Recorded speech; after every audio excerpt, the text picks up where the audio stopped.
Right, what I'm trying to do today is this is the keel, and it's bolted then to the boat, to the hull underneath here with a number of bolts. So this just, if I unbolt all that, would just drop off. So basically all I gotta do is now clean all the rest off here, and then fill it back, feather it all back in then with some epoxy and some gel coat, and blend it all back in. So you see it's feathered off small areas, and then you got this void in here. Why do I get some civic? I got some caulking, waterproof caulking. I caulk all that across there to seal it, to waterproof it, and then I fill it then with filler, underwater filler and epoxy, and some fiberglass just to cover that area. So we cover all that area there and down the back. So it looks worse than what it actually is. It looks actually worse than what it is. But as long as you get all the, get all this off here, and get all the old stuff off, and grind all the rest off, and get some of that can stay on. It's not coming off, and then the water's not getting behind it, which is not because it's clean there. That's why I chipped it off there, but you chip it off, and then that's where the water's been getting underneath it to rot the keel away. So as long as you fill that in and this make it waterproof again, you'll be fine. But that's it's nothing really. So that's what I'll be doing today, cleaning that off today. Not so much filling it, but cleaning it, and doing some other filling what I done yesterday on the Seacocks. Fill that in, patch that up, and again on that small one, that one there, and perhaps do these cracks here as well. See about filling them in, and looking at these other cracks and seeing how bad they are. There, small cracks there, and just open them up and see how bad they are. So yes, I'm going to see what happens later on today. I'm using this wire disc. I don't know what you call it. It's a wire disc on the angle grinder. I found these in the boat when I bought the boat. They were new in the pack. There's about 6 or 7 of them, and they're really good. So you put on an angle grinder, and you wire brush everything basically, high speed. But you see the outcome of what it looks like. That was before, and then now that's reasonably clean there now. You can actually see where the bolt is, where the bolt comes in through the bottom now where I cleaned it. So as long as it's clean, and then there's another bolt there, look, and there's another one there, my finger's on there, a bolt there. You see where the bolts, so you keep it clean, and you can fill all that back in then, and then fiberglass the whole thing, and that'd be as good as new. So there's a little bit more to do, but that's a lot better than it was. It did look like this over here I haven't touched. That's what it looked like. I'll take another video a bit later on when I cleaned that bit.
Update on the boat.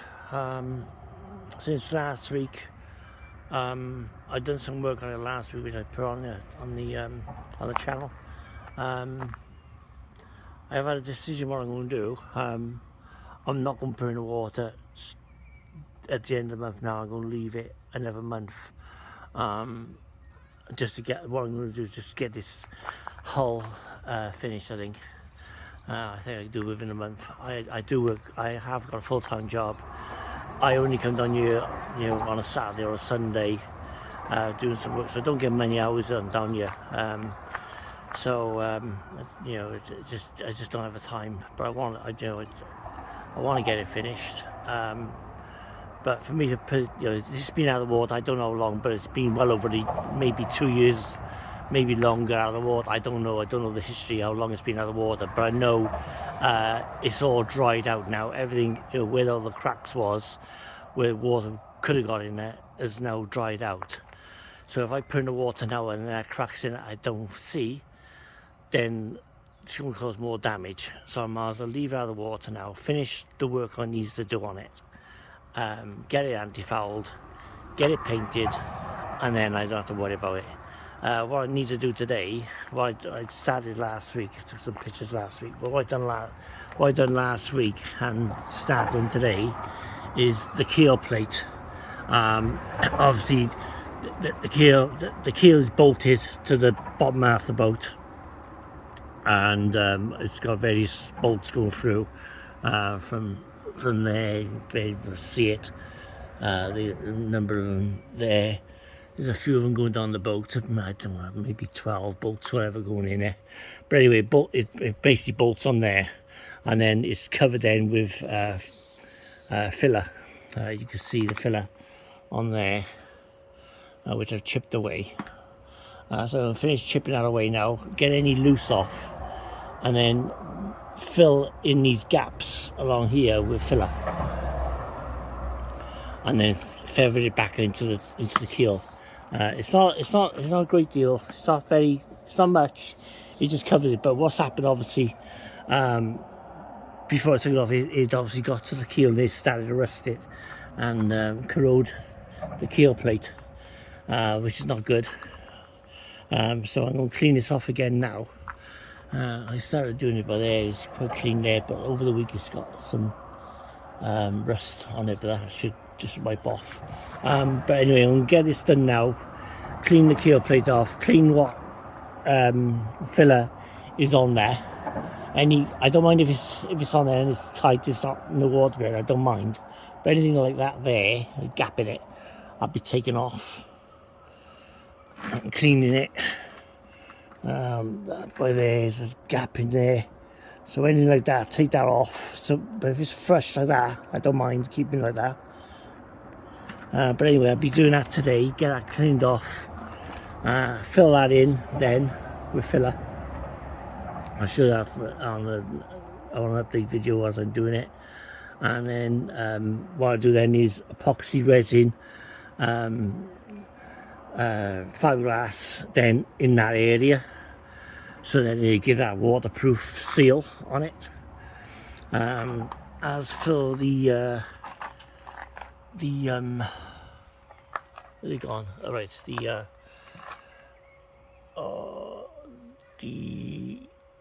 what they call them, bloody hell, the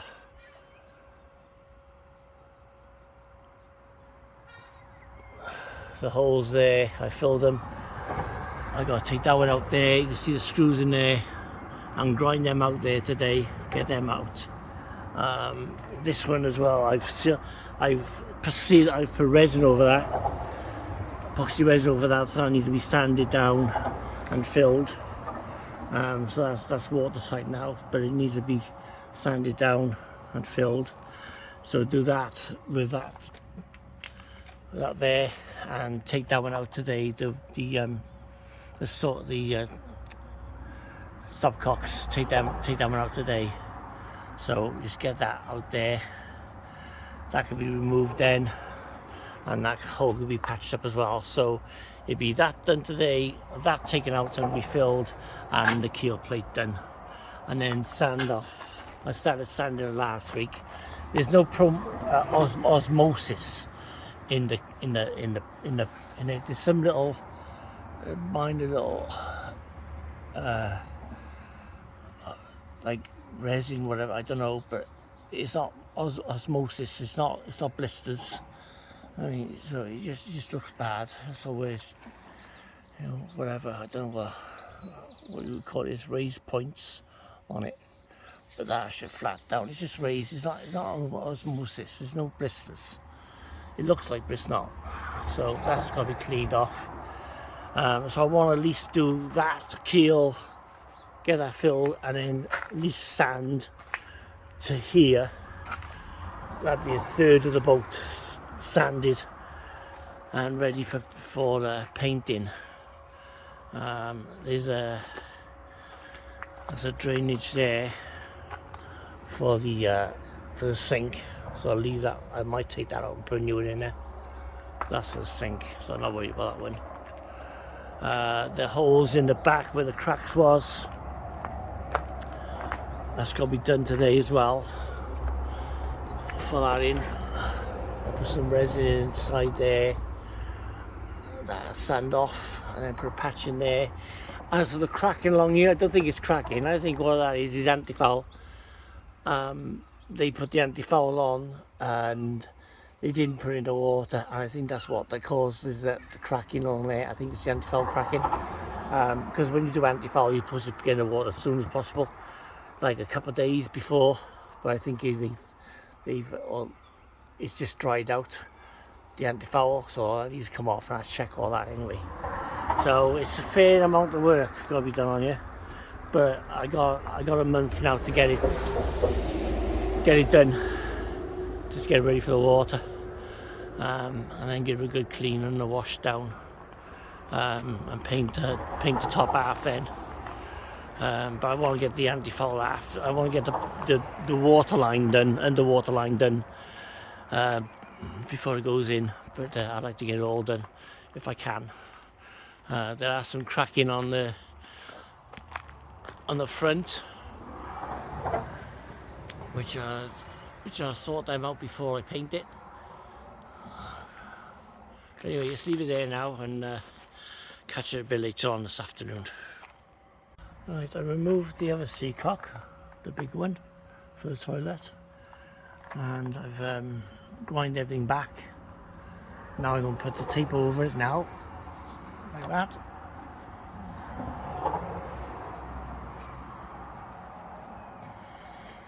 And go on the other side now, and then fill that with resin, the holes that were resin, patch it from inside, and then come outside and patch it from outside.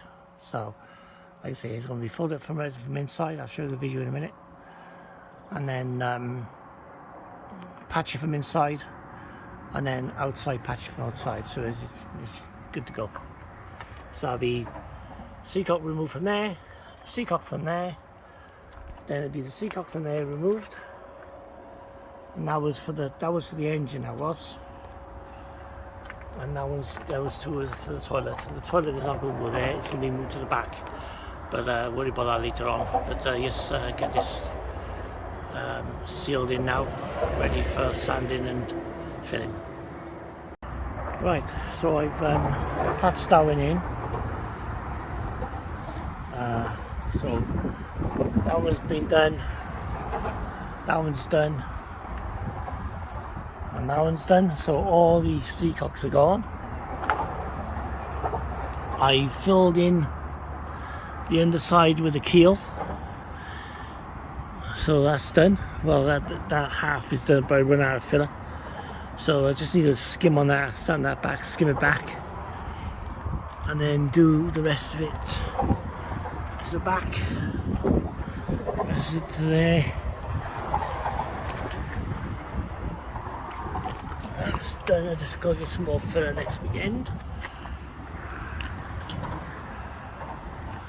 I've sanded some of that back as well, the bow front. I've done some of that ready for the anti-foul.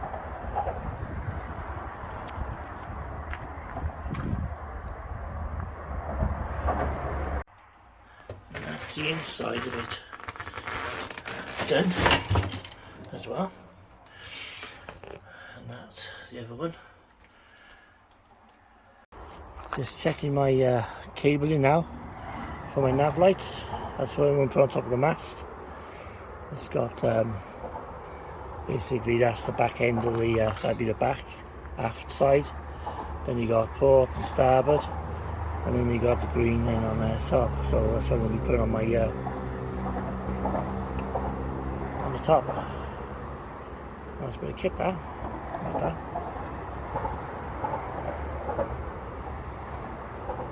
So yeah. Go on top of the mast there, well. Put that on later on now, I know it's all working. The cabling's all working for there, down to the bottom, so that's good. I'm happy with that. So I'll mount that later on now, and then I got to put the wind vane on. New wind vane on there, and the antenna for the GPS, for the ship to shore. So I go on ship to shore there, wind vane for the wind, and my lights. Right, these are the seacocks that come out of it. This one is totally seized up, and I thought, get rid of them, they're crap. But apparently they're not crap. These are apparently the best on the market. Although they're old, they're about 40-50 year old. But I was checking on the internet, on the site. These are better than the you buy.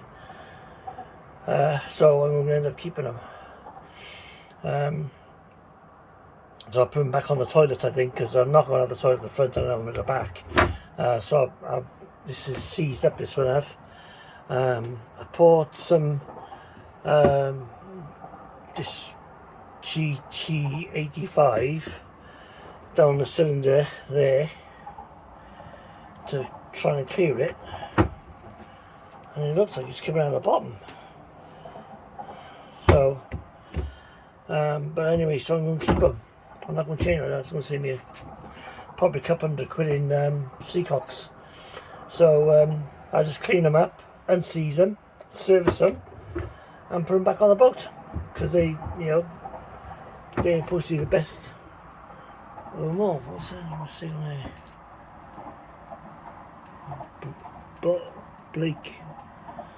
Blake or something it says on there. I'll clean them up anyway and see exactly what he says on it. It says Blake on it. But accordingly, they're supposed to be really good, so I'm going to end up keeping them. So that's it for now. Until next week, and see what else I can do on next week's video. Thanks. Bye.